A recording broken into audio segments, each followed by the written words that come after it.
বাসায় থাকা মাত্র ২টি উপকরণ দিয়ে আজকে একটি মজাদার নাস্তার রেসিপি আপনাদের সাথে শেয়ার করব। প্রথমে আমি এখানে কিছু আলু ভালোভাবে সিদ্ধ করে নিব। এই পর্যায়ে প্রয়োজনীয় উপকরণগুলো আপনাদের দেখিয়ে দিলাম। এখন একটি মিক্সিং বলে আমি প্রথমে সিদ্ধ করা আলুগুলোকে ভালোভাবে হাতের সাহায্যে ম্যাশ করে নিব।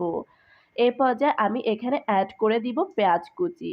সাথে দিয়ে দিব আগে থেকে কেটে রাখা কাঁচামরিচ কুচি এবং ধনেপাতা কুচি। সবগুলো উপকরণ ভালোভাবে মেখে নিব। এ পর্যায়ে অ্যাড করে দিব ২ প্যাকেট নুডলস।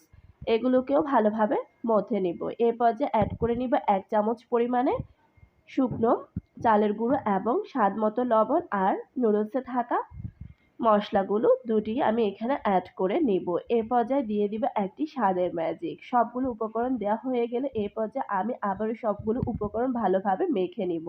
মাখানোটা হয়ে গিয়েছে। এখন আমি ডিমের মধ্যে স্বাদমতো লবণ দিয়ে ডিমটিকে ভালোভাবে ফেটিয়ে নিব। চুলায় একটি প্যান বসিয়ে তেল গরম করে নিব।